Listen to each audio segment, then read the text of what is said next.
అమరావతి అభివృద్ధిలో మరో కీలక ఘట్టం ఆవిష్కృతమైంది. రాజధాని అమరావతికి కనెక్టివిటీని కల్పించే సీడ్ యాక్సెస్ రోడ్ను ముఖ్యమంత్రి చంద్రబాబు ప్రారంభించారు.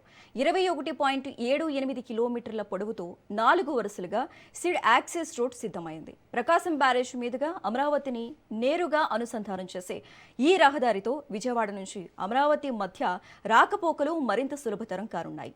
అమరావతి రాజధాని అభివృద్ధిలో కీలకమైన మౌలిక వసతుల ప్రాజెక్టుగా సీడ్ యాక్సెస్ రోడ్ ప్రాధాన్యత సంతరించుకుంది. రాజధాని ప్రాంతానికి రాకపోకలు కనెక్టివిటీ మరింత మెరుగుపడేలా ఈ రహదారి ఉపయోగపడుతుంది.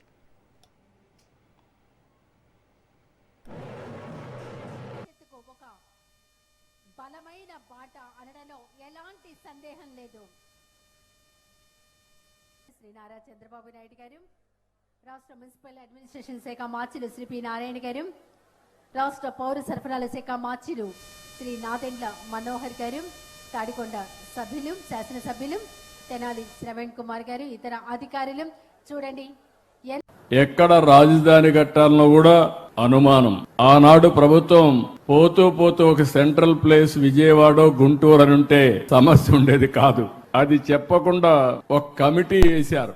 హైదరాబాద్ రాజధాని 10 సంవత్సరాలు కామన్ క్యాపిటల్ గా ఉంటుంది. ఆ తర్వాత ఆంధ్రప్రదేశ్ రాజధాని నిర్ణయించడానికి ఒక కమిటీ వేస్తున్నామని శివరామకృష్ణ ఆధ్వర్యంలో ఒక కమిటీ వేశారు. ఆయన దేశం అంతా తిరిగి అక్కడట్టు చెప్పారు, ఇక్కడ చెప్పారని చెప్పి మెజారిటీ అంతా కూడా ఈ ప్రాంతమే చెప్పారని కూడా ఒక రిపోర్ట్ ఇచ్చాడు. ఆ రోజు అసెంబ్లీలో చర్చ వచ్చింది. చర్చ వచ్చినప్పుడు నేను ఆలోచించాను, ఆంధ్రప్రదేశ్ రాష్ట్రానికి ఒక చరిత్ర ఉంది, మనం అందరం గుర్తుపెట్టుకోవాలి. మనమందరం చెన్నై రాజధానిగా, ఆ రోజు మెడ్రాస్ రాజధానిగా మనమందరం అక్కడికి పోయేవాళ్ళం.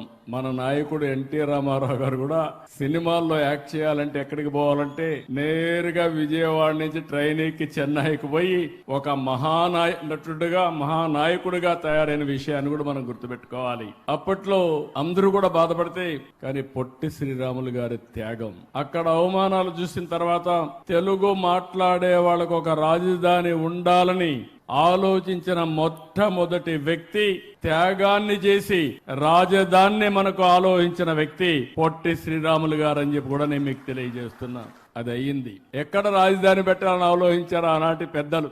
కొంతమంది విశాఖపట్నం, అప్పుడుండే కమ్యూనిస్టులు ఇక్కడ, కొంతమంది కర్నూలు అనుకుని మళ్లీ రాష్ట్రం అంతా కలిసి ఉంటుందని చెప్పే ఉద్దేశంతో తాత్కాలిక రాజధాని కర్నూలు, అదే మరి హైకోర్టు గుంటూరులో పెట్టి పెద్ద మనుషులు ఒక ఒప్పందానికి వచ్చారు. 1 సంవత్సరంలో మళ్లీ 2-3 ఏళ్లలో బోరుగుల రామకృష్ణరావు గారు త్యాగం చేసి ముఖ్యమంత్రి పదవికి రాజీనామా చేసి ఆంధ్రప్రదేశ్ రాష్ట్రాన్ని ఏర్పాటు చేయడానికి దోహదం చేశాడు.